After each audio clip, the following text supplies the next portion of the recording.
오늘 송구영신 예배에 참여하신 우리 성도 여러분, 그리고 우리 지금 인터넷으로 지금 송구영신 예배에 함께하고 있는 우리 교우 여러분, 한 해 동안 정말 수고 많으셨습니다. 작년에 이어서 올해 2021년도도 참 우리가 힘겨운 한 해를 헤쳐왔다라는 생각을 하게 됩니다. 우리가 가정을 꾸리고 그리고 또 우리가 함께 살아가는 것조차도 쉽지 않은 세상인데, 또 우리가 코로나19로 인해서 참 많은 스트레스를 받으며 한 해를 살아왔다라는 생각을 하게 되어집니다. 그리고 수고도 많이 하셨고 또 우리 모두가 애를 많이 썼다라는 생각이 듭니다.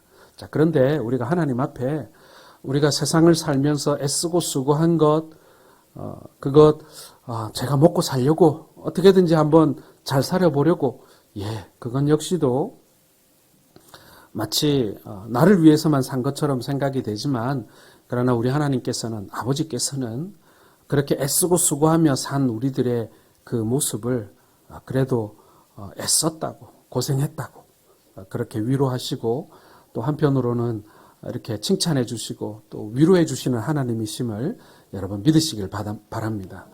꼭 교회에 와서 애쓰고 수고한 것만 하나님 칭찬하시는 게 아니라, 우리가 어떻게든지 아등바등 살아보려고 애썼던 우리들의 모든 수고를 우리 주님께서 안타까운 눈으로, 그리고 우리와 함께 때로는 근심하시고 또 우리와 함께 눈물 흘리시면서 우리의 삶을 한시도 우리를 떠나지 아니하시고 함께 하셨다라는 그 고백이 있는 오늘 이 시간이 되었으면 좋겠습니다.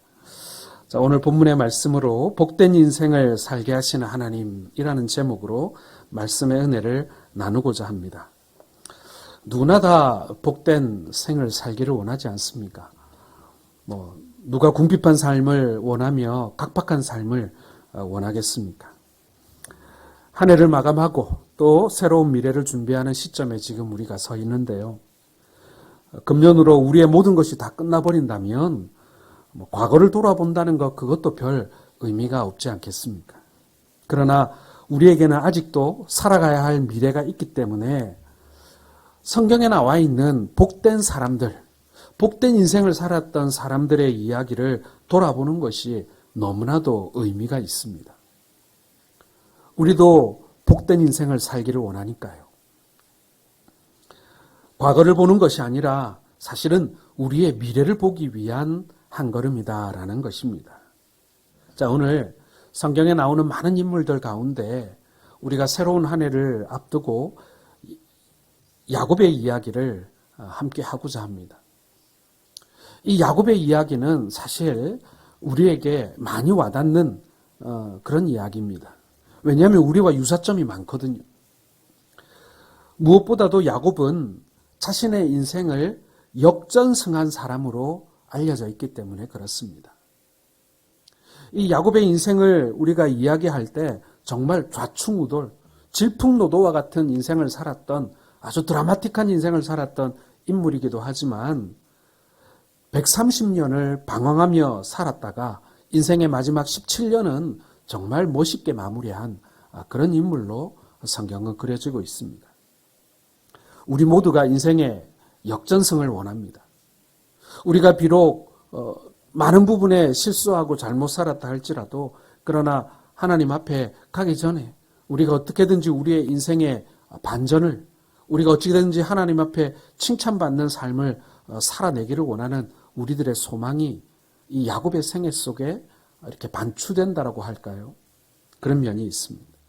그리고 또 하나의 이유는 뭐냐면요, 야곱은 아름다운 변화를 경험한 사람이기 때문에 그렇습니다. 사람은 변하죠.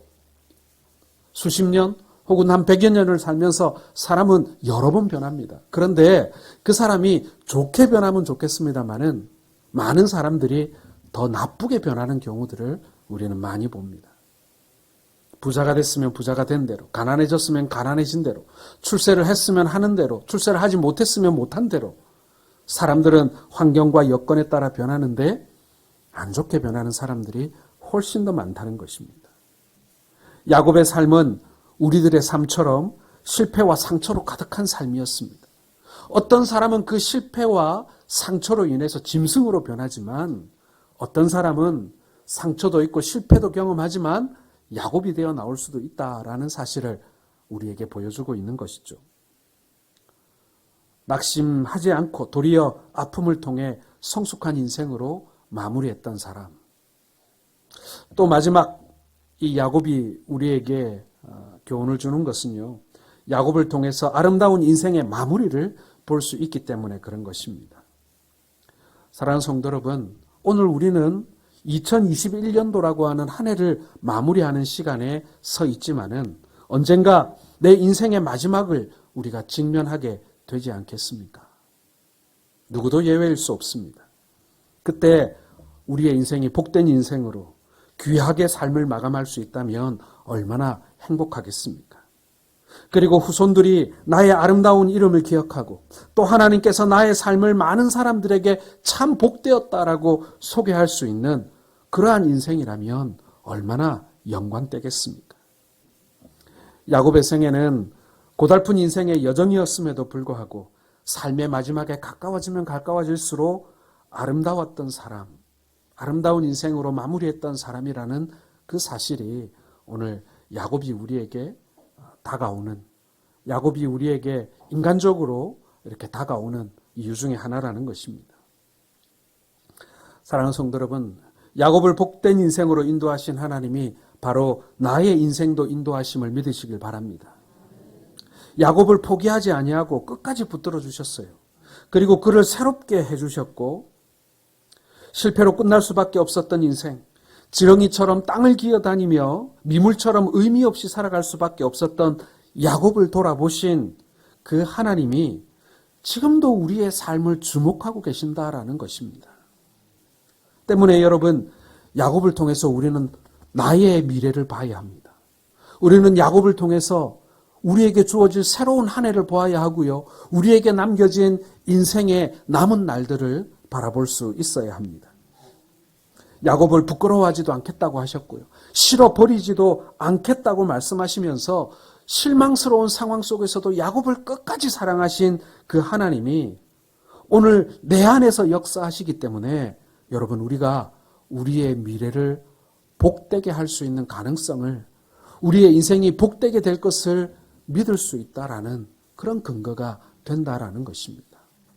바로 그 하나님이 우리를 주목하고 계시니까요. 자, 그렇다면 오늘 하나님께서는 야곱을 어떻게 인도하셨고 그리고 우리를 어떻게 인도하실 것인가? 이제 한 해를 마무리하고 새로운 한 해를 우리가 시작하면서 야곱의 인생을 변화시켜 가신 그 하나님이, 그를 인도하셨던 그 하나님이 내 인생은 어떻게 인도해 가실 것인가? 나는 하나님의 손길을 붙잡고 어떤 인생을 기대하며 살아갈 것인가? 첫 번째로는 오늘 하나님께서는 야곱에게도 그래 하셨듯이 우리를 믿음의 사람 되도록 인도하셨다라는 사실을 여러분 기억하시길 바랍니다. 오늘 이 시간 여러분들이 이 자리에 앉아 있다라는 사실만으로도 하나님께서 지금 우리를 손잡고 인도해 가시는 중이라는 사실이에요. 남들은 다 하나님께서 손잡아 가시는데 나는 손 안 잡아주시고 한참 앞에 가시다가 한번 획 돌아보시고 너 거기서 뭐 하냐? 이러고 또 획 돌아서서 혼자 쭉 가시고 그런 하나님이 아니시라는 거예요. 하나님은 항상 나보다 한두 발 앞에 가실 수는 있지만 여러분 손을 붙들고 가시는 거예요. 여러분, 우리 어린아이를 손잡고 한번 길을 걸어보셨죠? 어린아이하고 손잡고 가는데 어린아이가 앞에 가는 경우는 별로 없습니다. 항상 부모가 한두 발자국 앞에 가죠. 그러나 처진다 하더라도 그 아이는 부모의 손길 가운데 있는 거예요. 마찬가지입니다, 여러분. 우리가 좀 처진 인생을 산다고 하더라도, 아니 남보다 좀 천천히 가는 인생을 산다고 하더라도요, 하나님이 내 손을 붙잡고 계심을 절대로 의심치 마시길 바랍니다. 오늘 야곱이 요셉의 아들들에게 축복하고 그 지팡이에 의지하여 경배하였다. 오늘 히브리서 말씀이 그렇게 말씀하고 있지 않습니까? 이 모습이 바로 야곱이 믿음으로 행했다라는 사실을 말씀해주고 있는 것입니다. 이 말씀은 야곱의 행동의 동기가 믿음에 근거하고 있다는 것을 알려주는 거예요. 물론 여러분, 야곱의 생애를 살펴보면 그가 믿음으로 시작해서 믿음으로 끝났다라고 보기에는 참 어렵습니다. 자, 오늘 6절 말씀을 한번 보시겠습니까? 믿음이 없이는 하나님을 기쁘시게 하지 못하나니 하나님께 나아가는 자는 반드시 그가 계신 것과 또한 그가 자기를 찾는 자들에게 상 주시는 이심을 믿어야 할지니라. 하나님이 살아계시다라는 믿음을 이 야곱이 가지고 있었다는 얘기예요. 야곱은 믿음을 가진 사람임에 분명합니다. 그러나 믿음의 대상과 믿음의 내용이 한때는 달랐어요. 자기 자신을 믿었던 겁니다. 자기의 소유를 믿었어요. 나아가서 믿음의 내용을 보자면 세상에 내가 없으면 아무 소용도 없다라는 그런 믿음과 노력해야 모든 것을 얻을 수 있고 노력하면 안 되는 일이 없어라는 믿음이 어떻게 보면은 이 야곱의 인생을 정의해 줄 수 있는 그런 믿음이라기보다는 신념이라고 할 수 있었겠죠. 야곱은 실제로 형 에서의 장자권을 사기쳐서 빼앗지 않습니까? 또한 사랑하는 아내를 얻기 위해서 무려 14년 동안이나 이 처가살이를 하며 아내를 얻기 위하여 노력합니다. 삼촌 라반으로부터 많은 재산을 빼돌립니다. 한번 목표를 정해놓으면 그 목표를 이루기 위해 뒤로 물러선 적이 한 번도 없었던 사람이 바로 야곱입니다. 그의 삶에 실패와 불가능이 없었어요. 한번 물면 안 놓는 사람인 거예요. 죽기 살기로 그것을 이루는 사람입니다. 여기 지금 우리 회사 다니시는 우리 성도님들이 계실 텐데 이런 사람 회사에서 좋아하지 않나요? 아닙니까? 이런 사람 회사에서 좋아하잖아요. 그렇죠? 물불 안 가리고 한번 맡은 일을 무조건 이루어내는 사람. 예, 그런 사람 회사에서 좋아하더라고요. 한 번은 제 동서하고 제가 같이 TV를 보고 있었는데 그때 무슨 드라마를 보고 있었는데요. 그 드라마에 나오는 이제 여자 배우가 자기가 뭔가를 얻기 위해서는 수단과 방법을 가리지 않고 무조건 자기는 이루어내고 성공할 거야 하고 막 소리치는 장면이 나왔어요. 그랬더니 제 옆에서 TV를 보고 있던 제 동서가 회사 다니고 있는데 저보고 하는 말이 회사에선 저런 사람을 원해 이러더라고요. 예, 야곱이 그런 사람이었어요. 야곱이. 한번 목표를 정해놓으면 될 때까지 합니다. 그의 삶에 패배와 불가능은 없었어요. 따라서 마음만 먹으면 무엇이든지 이룰 수 있다는 확신을 가지고 살았습니다. 바로 그것 때문에 목적과 수단을 가리지 않았어요. 그런 야곱을 하나님께서는 철저하게 자기 힘으로는 아무것도 할 수 없다는 것을 깨닫게 하십니다. 삼촌 라반의 집에서 고향으로 돌아갈 때 야곱에게 풀어야 할 숙제가 있었습니다. 잘 아시죠? 형 에서와의 관계를 풀어야 했습니다. 만약 형 에서와의 관계를 풀지 않으면요, 에서의 칼에 야곱은 틀림없이 죽게 돼 있었어요. 왜요? 오늘 에서가 바라는 것은 뭐냐면은 양 떼도 아니고 염소 떼도 아니고 낙타 떼도 아니었어요. 네가 옛날에 훔쳐간 그 장자권 다시 내놔라. 이게 에서가 바라는 바였어요. 그러나 야곱은 죽어도 그거는 못 주겠는 거예요. 그러면 죽어야 되는 거예요. 장자권을 내어놓을 수도 없고 그리고 줬다 뺏었다 그렇게도 더 이상 할 수 없는 건지도 모르겠어요. 동생에게 장자의 권리를 사기당하여 빼앗긴 에서는 야곱을 죽이기 위해 철저히 준비하고 있었습니다. 야곱은 어떻게든지 이 문제를 풀어보고자 노력은 했지만 이게 풀리지 않는 거예요. 장자권 내놓기 전에는 안 되는 거예요. 고독함과 불안 가운데 야복강가에 있을 때 천사와 밤새 씨름을 합니다. 그때 천사가 야곱의 환도뼈를 쳐서 위골시키지요. 야곱은 더 이상 자기 힘으로 버티고 서 있을 수가 없게 된 것입니다. 아니, 지금 무예로 몸을 단련해가지고 형 에서가 공격해오면 그걸 어떻게든지 지금 맞고 싸워가지고 내가 죽든지 형이 죽든지 지금 사생결판을 내야 될 그런 상황을 앞두고 있는데 지금 야곱이 장애인이 된 거예요. 싸우기는커녕 지팡이를 의지하거나 혹은 다른 사람을 의지하지 않으면 똑바로 서 있을 수도 없는 그런 상황이 되어버린 것입니다. 그런 장애를 하나님께서 주신 거예요. 지금 삼손과 같은 힘을 주셔도 시원찮을 판에 하나님께서는 도리어 힘을 빼는 정도가 아니라 아예 장애를 줘버린 거예요. 자기 힘으로, 자기 자신으로는 아무것도 할 수 없다는 사실을 하나님께서는 약복강가에서 알게 해주신 것입니다. 너 지금까지 네 힘대로 살았지, 네 노력대로 살았지, 네 의지대로 살았지, 너는 그게 믿음이라고 생각하고 살았지. 아니야. 하나님께서 오늘 그걸 알려주시는 거죠. 야곱이 하나님을 의지한 믿음은요, 또 다른 곳에서 나타납니다. 오랜 기근으로 인해서 아들들이 애굽의 양식을 구하러 갔을 때 결정적으로 나타나요. 아들 중 시므온이 도둑질했다는 죄목으로 애굽의 인질로 잡혀 있습니다. 이 얘기를 듣게 돼요. 물론 요셉의 꾀이지만 말입니다. 그때 창세기 43장 14절에 야곱이 이런 고백을 합니다. 같이 읽겠습니다.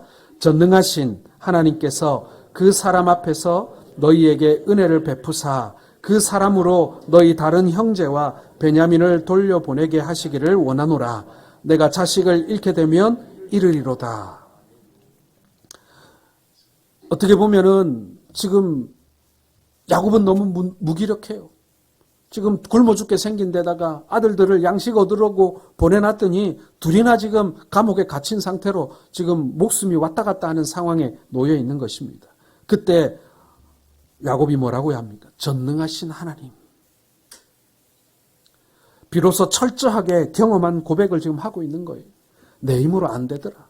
지금까지 살아보니 내 인생 내 힘으로 안 되다라는 것을 이제 경험한 이후에 이 하나님을 향해서 전능하신 하나님이라고 칭하고 있는 것입니다. 옛날에는 자기가 전능하고 싶었거든요.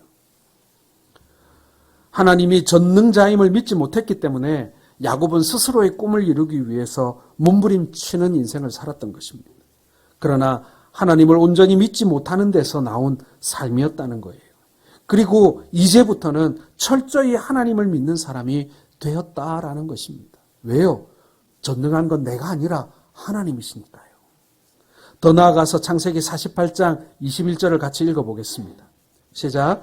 이스라엘이 요셉에게 또 이르되 나는 죽으나 하나님이 너희와 함께 계시사 너희를 인도하여 너희 조상의 땅으로 돌아가게 하시려니와.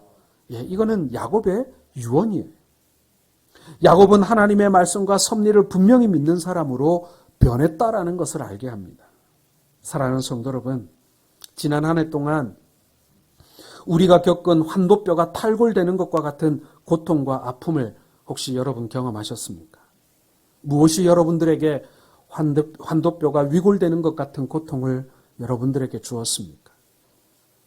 나를 믿고 내 능력을 의지했던 모습에서 전능하신 하나님을 믿는 사람으로 바꾸어 가시는 하나님의 인도하심, 그 고통이 우리를 변화시켜 가시는 하나님의 인도하심임을 여러분 믿으시길 바랍니다. 여러분 의미 없는 고통은 없어요. 비록 우리가 실수하고 잘못해서 우리에게 오는 고통이라 할지라도 하나님께서는 거기에 하나님의 섭리를 담아 우리로 하여금 그것을 지나가게 하신다라는 거예요. 거저 지나가는 게 없다는 거예요. 하나님께서는 작은 것 하나라도 우리를 복되게 하시고 우리에게 교훈 주시고 우리를 새롭게 하기 위하여 하나님께서는 그 모든 것을 도구로 사용하신다라는 것입니다. 내가 무언가를 스스로 할 수 있다는 생각 때문에 하나님으로부터 점점 멀어지고 가고 있다면 여러분, 내가 무언가를 스스로 할 수 있다는 것이 이게 복이 아니라 저주일 수 있다는 것입니다. 하나님만 의지하며 주님 외에는 아무것도 없다고 하는 고백, 하나님께서 축복하지 않으시면 살아갈 수 없다고 하는 그 고백 자체가 복이 되는 것을 믿으시길 바랍니다. 이건 좀 그런 얘기입니다만은 우리 노예 안에 이렇게 예배당을 재건축하는 교회들이 여럿 있다 보니까 사실 그 교회들 중에 몇몇 교회는 이렇게 보상을 받아서 빚도 내지 않고 성도들이 헌금도 하지 않고 예배당을 짓는 교회들이 몇 교회 있습니다. 그러면서 다들 저를 좀 불쌍하게 보더라고요. 스스로 다 할 수 있다. 아니, 우리는 다 할 수 있는 힘을 가지고 있다라고 하는 그런 일들과 우리가 스스로 하기에 참 버거운데 하나님 믿고 가는 그 길이 저는 똑같으리라고 생각되지 않습니다. 저는 도리어 금전으로 계산할 수 없는 더 큰 복이 우리에게 있음을 저는 확신합니다. 여러분 믿으시길 바랍니다. 그거 부러워하지 마세요. 간혹 그거 부럽게 얘기하시는 분들이 계신데 저는 부럽지 않습니다. 저는 우리 성도들이 이 어려운 일을 이루어 나아가는 과정 가운데 하나님께 많은 복을 받으리라고 생각을 합니다. 나의 삶을 인도해 가시고 나의 자녀들을 인도해 가시고 우리의 가족과 우리의 가문을 인도해 가시고 우리 교회를 인도해 가시는 하나님을 우리가 아주 스펙타클하게 경험할 수 있는 기간이 되지 않을까 하는 것입니다. 사랑하는 성도 여러분, 하나님께서 우리에게 베푸시는 모든 일들은 우리를 믿음의 사람으로 만들어가는 과정임을 믿으시고 새로운 한 해 우리를 믿음의 사람으로 좀 더 성장하게 만드실 그 하나님을 여러분 기대하시기를 주의 이름으로 축원합니다. 두 번째로 여러분, 하나님은요 나를 축복하는 사람으로 인도해 가심을 믿으시길 바랍니다.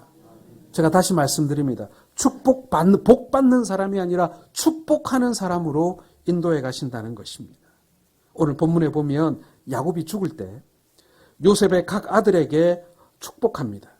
창세기 47장 7절을 보면 애굽에서 국무총리가 된 요셉이 자기 아버지 야곱을 인도하여 바로 앞에 딱 서게 하는데 이제 아버지를 소개하는 거예요. 바로 앞에.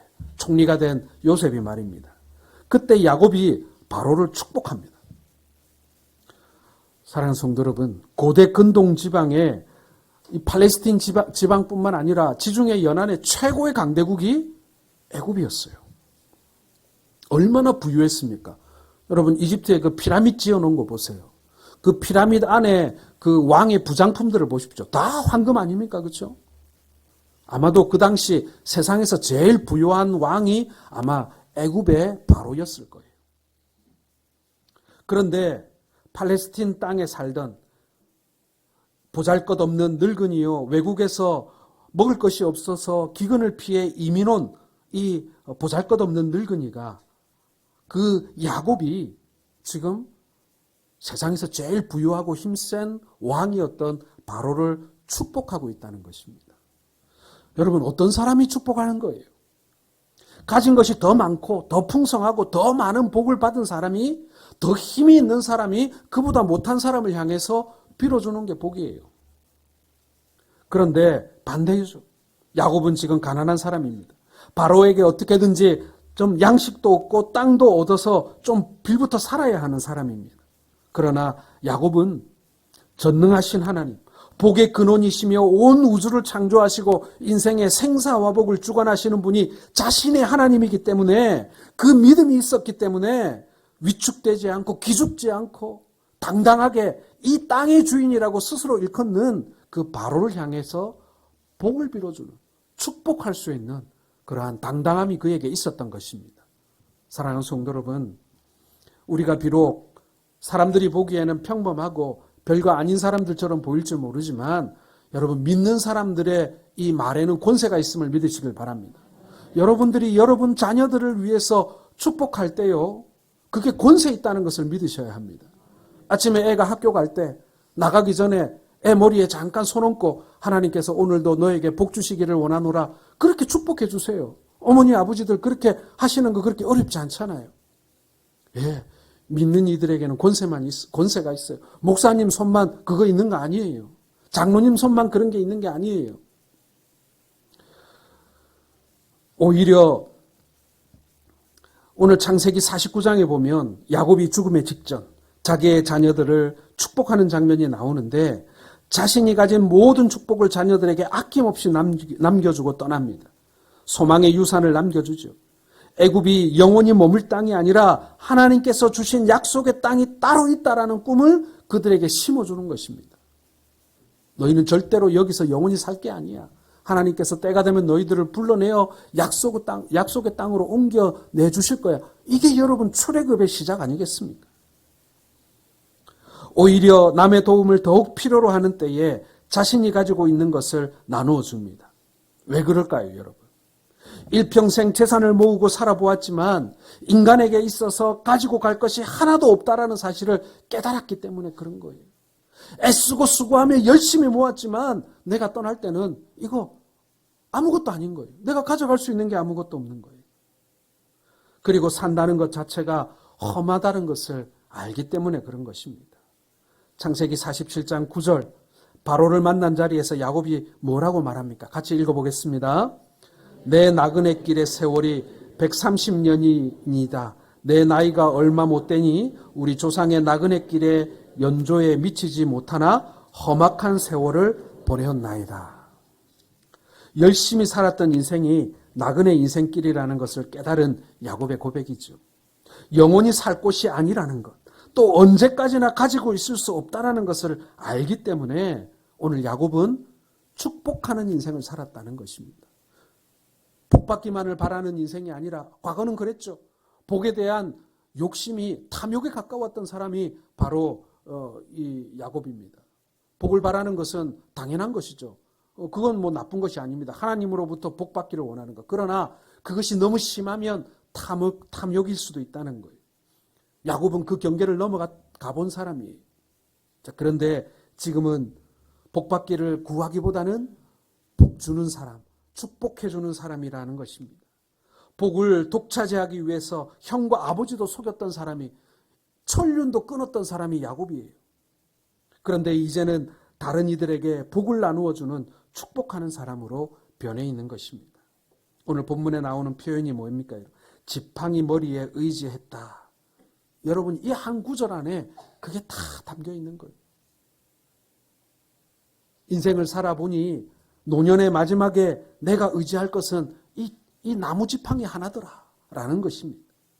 창세기 32장 10절에 나는 주께서 나의 종에게 베푸신 모든 은총과 모든 진실하심을 조금도 감당할 수 없사오나 내가 내 지팡이만 가지고 이 요단을 건넜더니 지금은 2때나 이루었나이다.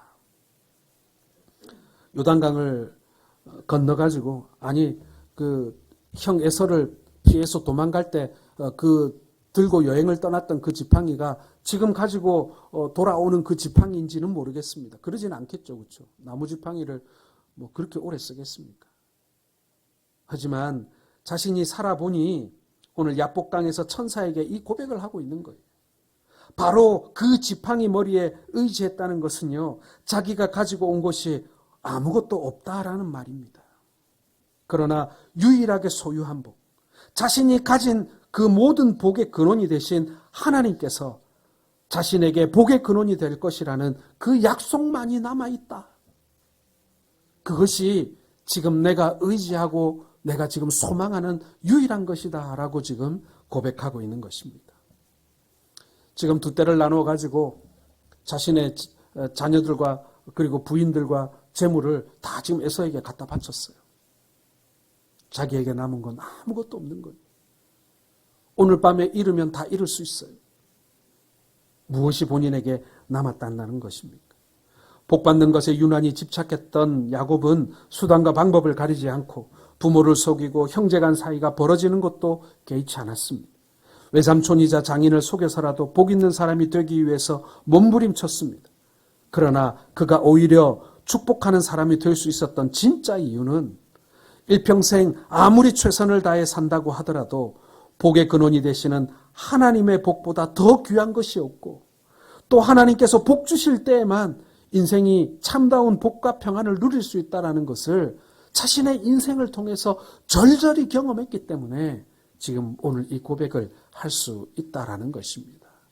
사랑하는 성도 여러분, 우리가 살아온 기간은 다 다릅니다. 그러나 우리가 2021년을 함께 우리가 1년을 살아왔는데요.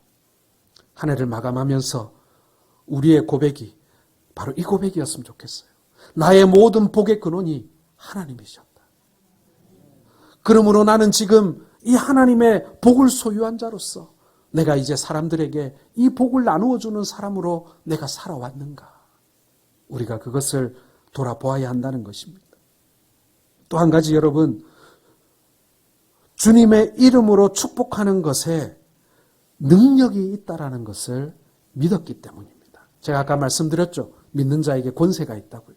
믿는 자에게 말의 권세가 있다고요. 다시 말씀드리면 믿는 자에게 있는 그 믿음이 능력이 있음을 여러분 믿으시길 바랍니다.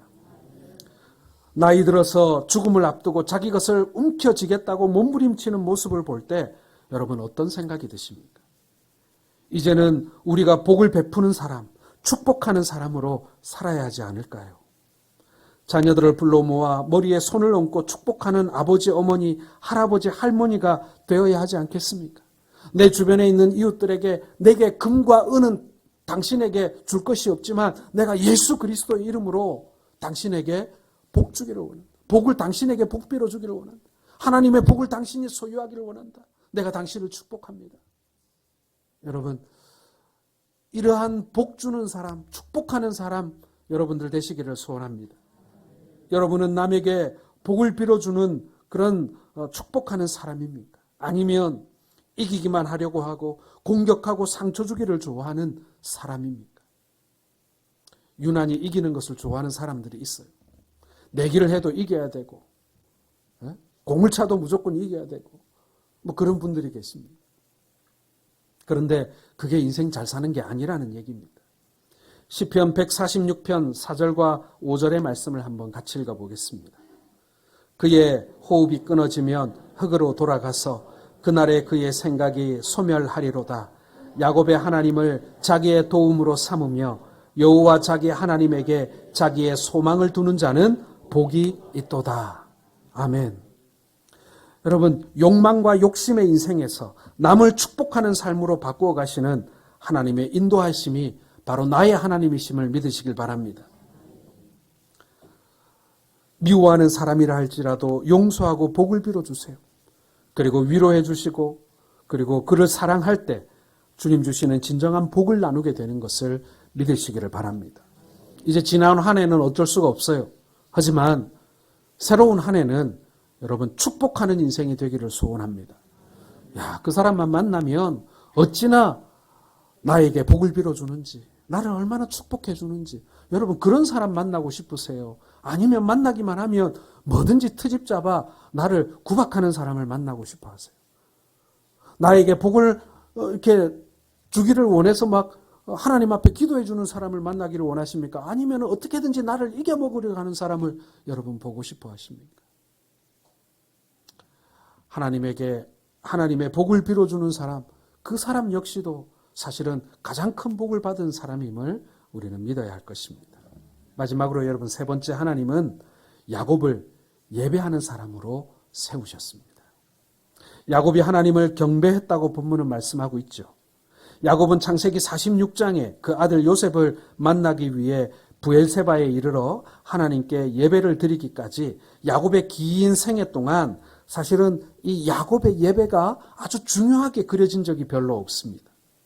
물론 창세기 28장과 35장 14절에 보면 베델에서 예배를 했다, 제사를 드렸다라는 기록은 있지만 그 외에 야곱의 삶에 예배를 특별히 드린 그런 모습이 별로 보이지 않습니다. 그러나 자기 인생의 마지막을 예배로 마감하고 있는 것이죠. 왜 예배를 드렸겠습니까? 살아계신 하나님, 자기를 인도하신 하나님, 복 주시는 하나님을 믿는 삶의 고백이 그 가운데 있기 때문에 그런 것입니다. 앞에서 말씀드린 것처럼 왜 지팡이 머리에 의지하여 경배를 드렸겠습니까? 몸에 기력이 떨어져서 위골된 환도뼈가 여전히 불편해서 물론 지팡이를 의지했겠습니다마는 알 수 없는 미래에 대한 불안과 두려움을 상징하는 것이 바로 이 지팡이입니다. 인생을 살면서 아무것도 의지할 수 없었던 빈털터리였음을 고백하는 의미도 바로 이 지팡이입니다. 이런 야곱이 자기의 많은 자손들과 풍요로움을 보면서 전능하신 하나님께서 이 모든 일을 이루셨음을 겸손히 고백하고 있는 것입니다. 하나님은 살아계십니다. 실패자요 지렁이 같은 내 인생을 인내하시고 돌아보시고 감싸주셔서 오늘에 이르기까지 나를 오늘에 이르게 하신 분이 바로 하나님이십니다. 그런 고백이 지금 이 경배 속에 담겨 있는 것입니다. 예배는 하나님의 살아계심과 임재하심을 선포하고 인정하는 행위입니다. 흙으로 돌아갈 수밖에 없는 연약한 인생이 하나님의 은총과 사랑으로 살아가고 있음을 마음으로 인정하고 고백하는 거예요. 그러기에 예배는 소중한 믿음의 행위입니다. 삼촌 라반의 집으로 가는 도중에 베델 광야에서 하나님의 임재를 경험한 이후에 야곱은 베델의 약속과 언약을 의미 있게 회상할 수 있었습니다. 요한복음 4장 23절을 보겠습니다. 아버지께 참되게 예배하는 자들은 영과 진리로 예배할 때가 오나니 곧 이때라. 아버지께서는 자기에게 이렇게 예배하는 자들을 찾으시느니라. 주님께서 사랑하시고 찾으시는 사람, 예배하는 사람입니다. 우리의 인생이 얼마나 복된가. 그것은 여러분 우리가 예배하는 사람으로 살아갈 수 있다는 것 아니겠습니까? 하나님의 주되심과 나의 피조물됨을 확인하고 고백하면서 주님의 임재 앞에 겸손히 엎드리도록 만들어 주십니다. 사랑하는 성도 여러분, 예수님은 성전을 정화시키시면서 내 집은 기도하는 집이라고 예배의 중요성을 강조해 주셨습니다. 구약에도 우시아 왕의 이야기도 귀한 교훈으로 남습니다. 그가 아론의 자손 제사장이 할 일을 자신이 대신 분양했을 때 문둥병에 걸리지 않았습니까? 여러분, 왜 예배가 중요합니까? 예배는 하나님의 임재를 경험하는 것이기 때문에 그렇습니다. 예배를 드리는 사람은 진정으로 하나님을 경외하는 사람입니다. 많은 성경 공부와 훈련을 받아도 하나님의 임재하심에 대한 믿음과 체험이 없으면 신앙의 근본적인 변화를 기대하기가 어려운 것입니다. 초대교회가 갖는 중요한 의미 중에 하나가 바로 예배 공동체였다는 사실입니다. 예배를 통해 치유와 회복의 역사가 일어납니다. 예배를 통해 자신의 삶이 변합니다. 사랑하는 성도 여러분, 여러분 지금 어떤 자리에 서기를 원하십니까? 주님을 경배하고 찬양하는 자리, 그 자리를 여러분 사모하고 계십니까? 혹시 예배의 관람자는 아니십니까? 여러분이 지금 앉아 계신 그 자리는 객석이 아닙니다. 온전히 하나님께 신령과 진심의 마음을 가지고 나아가는 자리이며 주님과 우리가 만나는 그 자리임을 여러분 믿으시기를 바랍니다. 우리가 모두 야곱과 같은 인생을 살아갑니다. 거의 예외가 없습니다. 모든 사람이 야곱과 같은 실패와 성공을 번갈아가며 경험합니다. 막막한 상황도 우리가 만납니다. 그리고 새로운 한 해도 우리에게 꽃길만 있는 것은 아니겠죠. 분명 우리가 야복 강가와 같은 그런 곳을 만나기도 하겠고 또 야곱이 경험했던 그런 기근도 우리가 경험할 수도 있겠죠. 그러나 야곱이 경험했던 하나님의 은혜, 하나님께서 야곱을 복 주시는 그 만남의 복, 그 다음에 그 복을 나누어 줄 수 있는 그 하나님의 그 무한하심을, 전능하심을 경험한 바로 그 은혜. 여러분, 그것을 우리가 한 해 동안 경험할 수 있게 되기를 원합니다. 야곱의 인생이 복되게 변한 것처럼 새로운 한 해도 하나님께서 우리의 삶 가운데 역사하시도록 우리 주님께 의지하고 그분의 손을 붙잡으며 그분과 함께 동행하시는, 그리고 모든 우리의 필요한 것들과 복이 우리 하나님께로부터 말미암는다라는 것을 한시도 잊지 않는 우리 모든 성도들 되시기를 주의 이름으로 축원합니다.